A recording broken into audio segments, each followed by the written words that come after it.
I'm Jishnu Dasgupta, and you probably expect me to start by talking about music, but I'm going to take a moment and talk about something that's seemingly completely different. I'm going to talk about astronomy. Now, the first people to understand what music was really all about and how it works were the ancient Greeks, and they said that music and astronomy were two sides of the same coin. And you might scoff like I did. Like, what could possibly the study of ragas and rhythms and notes and scales have to do with the study of heavenly bodies and planets and stars and such? But the Greeks said that astronomy is the study of external visible objects, whereas music was the study of internal hidden objects. And when you hear something like that, you realize that perhaps music has a way of getting through to big, invisible pieces of us inside of us that move around and define who we are. And music has a way of reaching inside and making that happen. And this is something that the Greeks realized. Now, hold on to that thought while I tell you about Swarathma and how we make the music that we do. Now, Swarathma is a folk rock band comprised of 6 members, and the most interesting thing about our band is the fact that each member of the band has a completely different taste in music and a completely different take on life. And it is this strength of ours that enables us to bring together what would seemingly be completely different kinds of music and make them work together. Tom, to give you an example, the different kinds of music that we listen to enable us to take, let's say, a blues rock riff and put a tribal chant on it, or let's say, take a reggae riff and put something like a folk storytelling style on it. And it is this songwriting procedure that I'd like to talk about today and take you through how that actually happens by giving you an example of a song that we wrote some time ago. Now, as many of you must know, there is a river that flows between the states of Karnataka and Tamil Nadu, and that river is the Cauvery. Now, for over 250 years, there has raged a dispute over who should get how much of the Kaveri's water. Because the river flows through 2 states and serves agrarian communities and is literally a lifeline for many people who live in and around the river. Now, in as the dispute raged in 1991, there was a verdict that was passed um, by the Cauvery Water Tribunal, and they directed the Karnataka government to release what they considered was a fair amount of water over a period of a year to Tamil Nadu state. Now, this did not go down too well with people that felt that they were wronged by such a decision. So, pro Karnataka organizations the very next day declared a bandh, and soon things spiraled out of control. In the weeks that followed, there were several riots. And in those riots, it was ethnic Tamils in Karnataka that were targeted. And things went to such an extent that vehicles with Tamil Nadu registrations were targeted. There were shops and establishments owned by Tamils that were targeted. Many people were had their properties confiscated, and ridiculous things like this began to happen.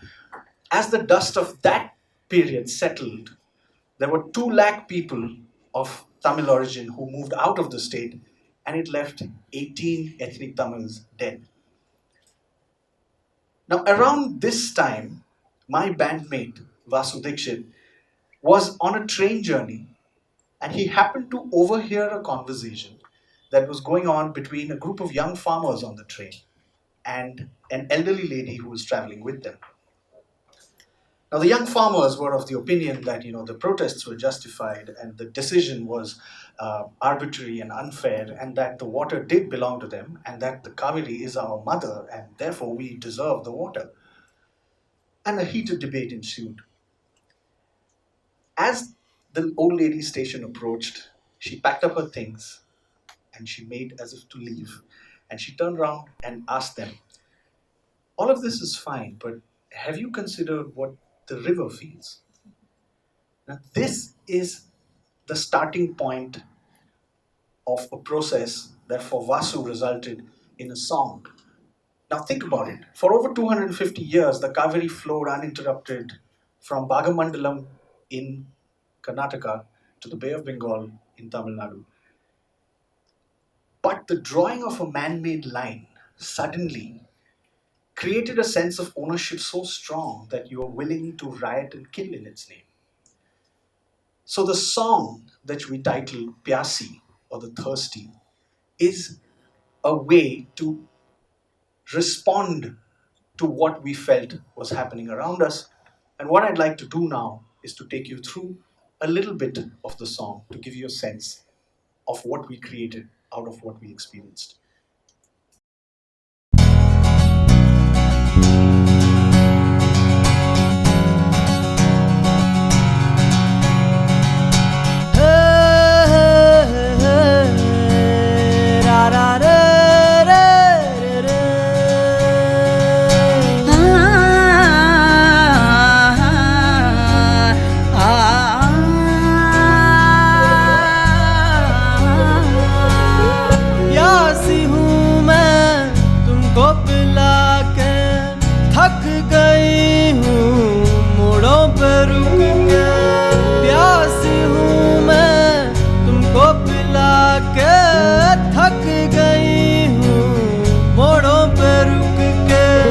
अश्क तो बहने दो,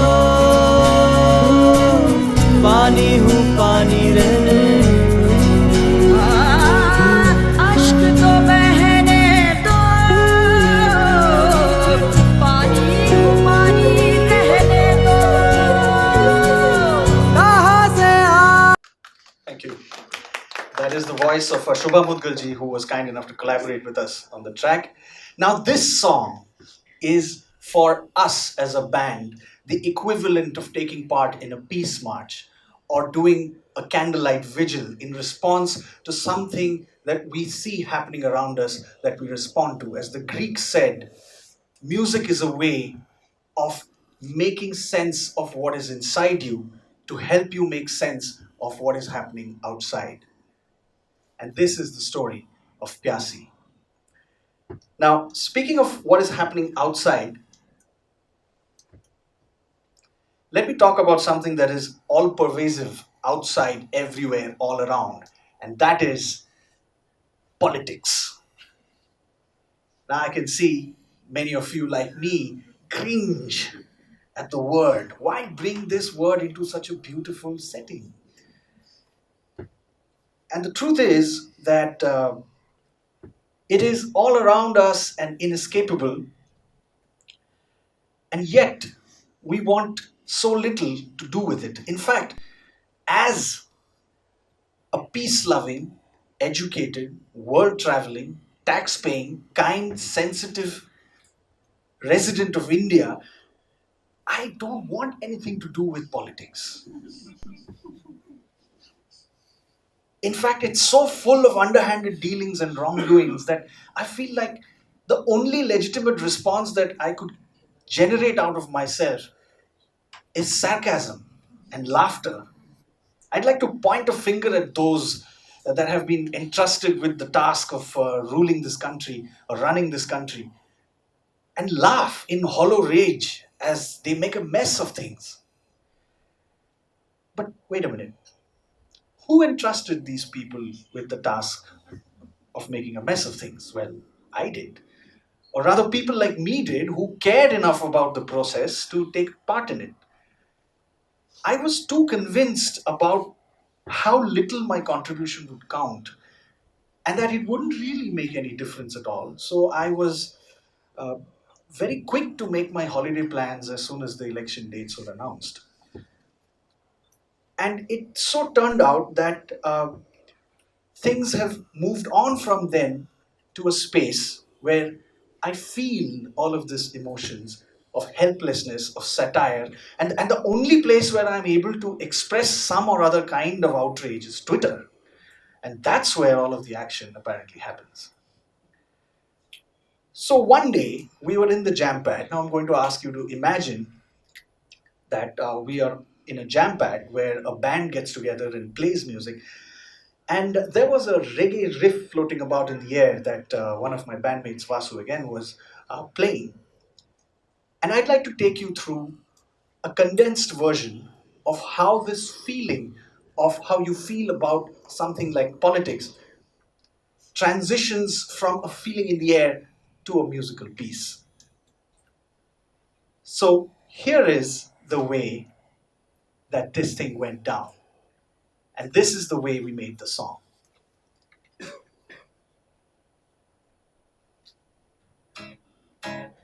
So imagine Vasu is in the corner, right? Now he's playing his acoustic guitar. He's only playing 2 chords. And it's feeling funky, it's feeling nice. There's a certain vibe in the room as soon as he's playing it.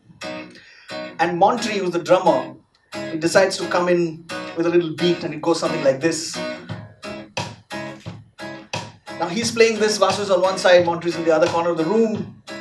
And it's beginning to feel nice, right? So now I'm standing in the corner with my bass guitar and I want to be a part of this action. So what can I do? And I come up with a bass line, something that just adds to this vibe, and I play something like this.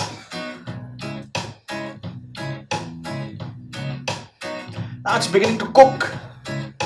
You know, there's quite a few interesting spices in it. It's missing something. So Varun, my guitar player, comes in with a little funky electric guitar riff, and he adds this right then. It begins to sound like this. Now it's really beginning to come together. It's sounding irreverent, it's sounding naughty. We might have something to say on this. And that's when this melody comes up, and the melody goes something like this. I'm going to sing it for you. It goes something like this. Na na na na na na. Na na na na na na na na na na na na. Na na na na na na na na. Shall we try it again? Sing it with me this time. Na na na na na na. Na na na na na na na na na na na na. Na na na na na na na na. And that is how the base of the song Topiwali was laid. Now Topiwali is the term that our lyricist came up with. His name is Imran Chaudhary, and he wrote this phrase Topiwali as a euphemism for anyone who abuses power, anyone in any position of responsibility. Now with all of this together, we had a song, we had lyrics, we had a way to put all of this together, that we could perform this live. And then we realized that we also have the opportunity to use the discipline of street theater, or the theatrics associated with slapstick drama, to make fun of the farce that politics has become. Now to do that, I'm going to demonstrate something close to what we do when we perform this live on stage.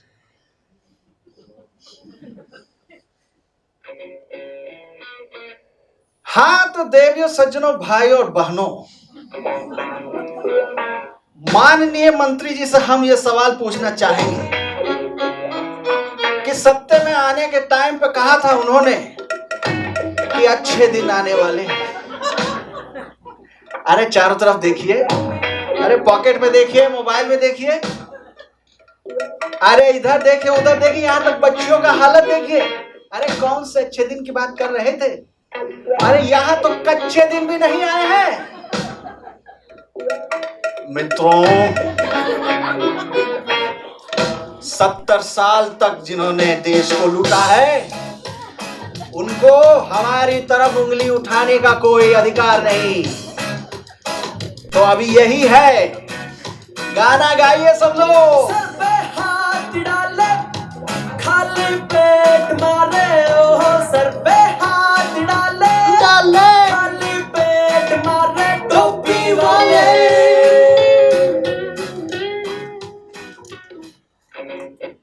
And that is how the song Topiwali comes together.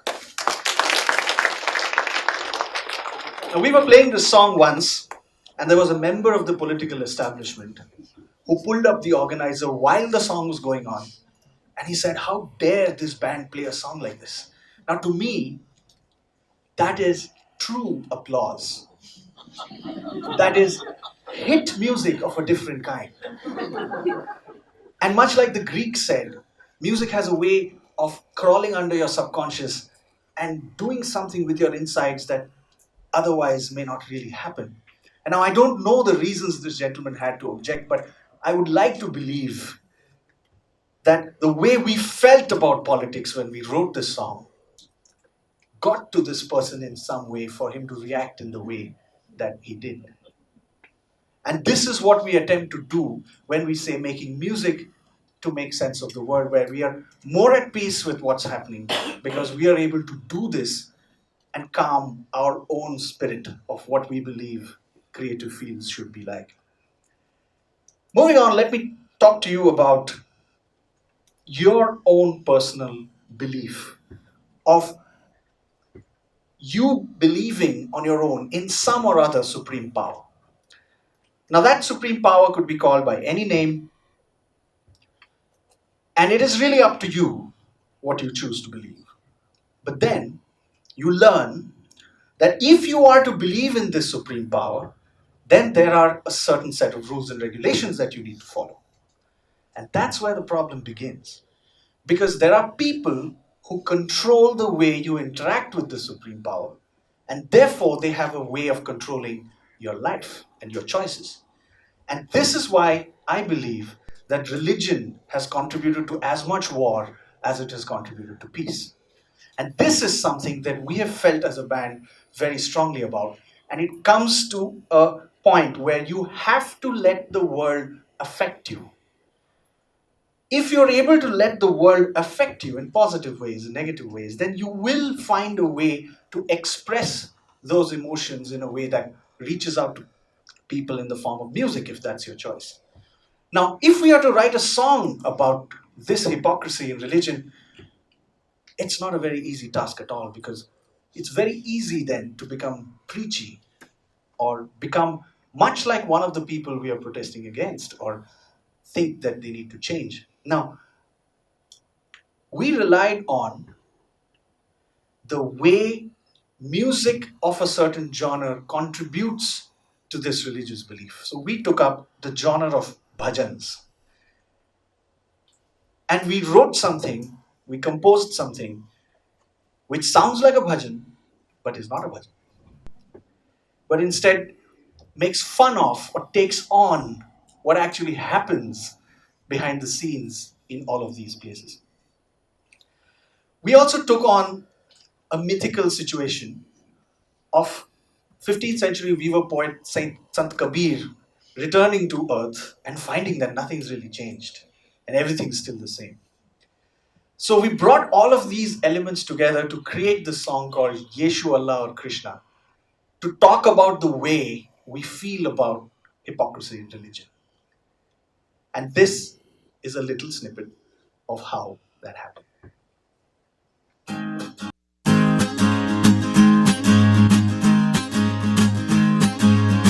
Yeshua Allah or Krishna,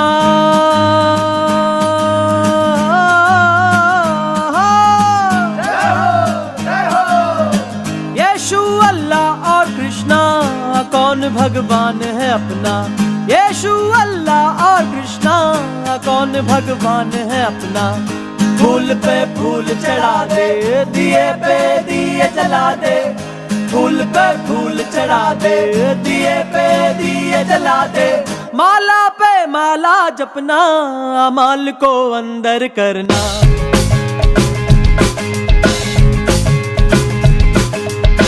माला पे माला जपना, अमाल को अंदर करना।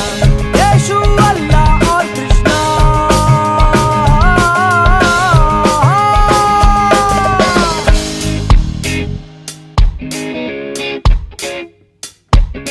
संत कबीर ने देखा था एक सपना,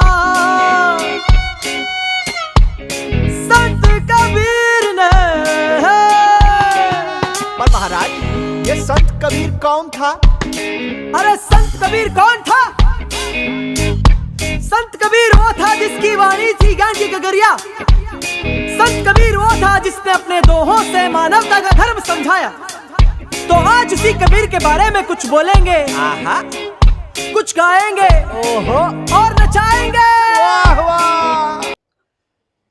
And so the song goes on to talk about what happens when Sant Kabir returns. And this is the way, in this folk storytelling style based on a Bob Marley's reggae kind of a riff, that we are able to bring musical words together and talk about the way we feel about the world. And it's important to state at this point that we do not believe that we know better. We do not claim to know the answers. We are not qualified to do so. All that we say is that this is the way the world makes us feel, and we would like to present this to you in a musical language. In conclusion, I'd like to say that music is not really a luxury or a pastime or something that you fund from the leftover of your budget. It's not a plaything or a thing of only pleasure, as the newspaper sections would have you believe. There's a section on arts and entertainment, and that's where much of music is relegated to. Music is a basic need of human survival. And the reason I say that is because music helps you make sense of the world when words are not enough. And you need to understand with your heart what you can't understand with your mind. And music has a way of rearranging those big invisible pieces inside of us. There is a way that music can help you make sense of what is going on inside. There's a famous pianist called Carl Polnack who said that if there is a future wave of wellness to come in this world, it's not going to come from a government, a military, a corporation, or even religion. The future of wellness is going to come from the world of arts. And I say that I've experienced this, and I would like to believe that the future wave of wellness is going to come from something that unites us and not something that divides us. And I have seen this happen when we've played concerts, when we've played a Kannada song in Guwahati, or we're playing a Hindi song in London or Singapore or Morocco and other places that we've played at, that the audience may not understand the language that we are singing in or the reason why we've written the song, but as human beings, we are able to reach out to each other with this language and build a sense of unity. And that's what I feel fortunate about, to play in this band, to write music with this band called Swarathma. Because what we are able to do is to bring together our musical abilities, our musical skills and the instrument of our choice, together with the way that we feel about the world, and perform for audiences like you. We are entertainers, there's no doubt. But in the course of that entertainment, we are able to share with you the way we feel about this world so that it makes sense to us first. And in the process of doing that, create a sense of musical kinship. And in a fleeting moment, perhaps, make this world a slightly happier place. I thank you for your attention.